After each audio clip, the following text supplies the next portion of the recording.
हम आपको बताएंगे कुछ ऐसे तरीके जिनकी मदद से आप हर सूरत में बचत कर पाएंगे, चाहे आपकी इनकम कम ही क्यों ना हो। पैसे की बचत एक आदत है, इसका आपकी इनकम के कम या ज्यादा होने से कोई ताल्लुक नहीं। कुछ लोग समझते हैं कि बचत करना कंजूसी है, लेकिन बचत और कंजूसी दोनों ही अलग चीजें हैं। जब तक आप अपने खर्चों का हिसाब किताब नहीं रखेंगे तब तक सही तरह बचत करना मुमकिन ही नहीं। बिल्कुल इसी तरह जैसे किसी बीमारी का इलाज करने से पहले ये देखा जाता है कि इस बीमारी की शिद्दत कितनी है। एक शख्स जिसकी सैलरी 35,000 रुपए थी, उसके घर का खर्च बड़ी मुश्किल से चलता था। उसने जब अपने एक्सपेंसेस लिखने शुरू किए तो उसे पता चला कि महीने के तकरीबन 15,000 रुपए वो ऑफिस में दोपहर के खाने, चाय और सिगरेट पर खर्च कर देता है। अब ये ऐसे अखराजात हैं जो कम किए जा सकते हैं। अपने रोजाना के अखराजात डायरी या मोबाइल की नोटपैड में एक तरतीब से लिखें। रात सोने से पहले चेक करें आपने कहाँ और कितना खर्च किया है। इसी तरह महीना खत्म होने पर पूरे महीने में होने वाले अखराजात को चेक करें। इनकम आने से पहले ही पूरे महीने की बजटिंग कर लें। देखें आपका किस चीज पर सबसे ज्यादा खर्च हो रहा है। मसलन अगर आप सबसे ज्यादा पेट्रोल पर खर्च कर रहे हैं तो पब्लिक ट्रांसपोर्ट इस्तेमाल करने की कोशिश करें।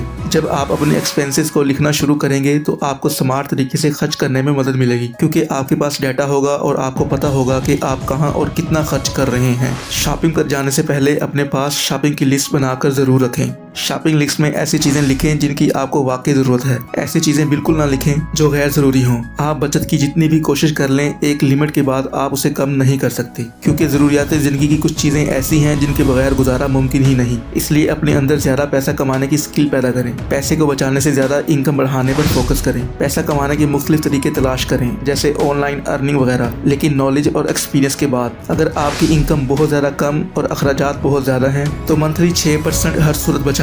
यानी अगर आपकी इनकम 20,000 रुपए है तो उसमें से 1200 रुपए हर सूरत में सेव करें, जो कि ज्यादा मुश्किल नहीं है। इस तरह जब आपकी इनकम बढ़ेगी तो आपको सेविंग करने में मदद मिलेगी, क्योंकि आपको सेविंग करने की आदत पड़ चुकी होगी। ज्यादातर लोग इनकम बढ़ जाने पर अखराजात भी बढ़ा देते हैं, जिस वजह से वो कुछ भी सेव नहीं कर पाते। कभी भी कोई लग्जरी चीज खरीदने के लिए कर्ज ना लें। ऐसी अशिया जिनके बगैर गुजारा हो सकता है उन्हें फौरी ना खरीदें, बल्कि 2 दिन के लिए टाल दें। 2 दिन के बाद ज्यादातर चांसेस यही हैं कि आप उस चीज को नहीं खरीदेंगे। बजट हमेशा खर्च करने से पहले बनाएं, फिर उसी हिसाब से खर्च करें। पहले खर्च करते रहना और फिर बचने वाले पैसे को सेव करना, ये ठीक नहीं है। पैसे के पीछे ना भागें, खुद को इतना वैल्यूएबल बना लें कि पैसा खुद चलकर आपके पास आए। आपको वीडियो कैसी लगी कमेंट्स करके जरूर बताएं।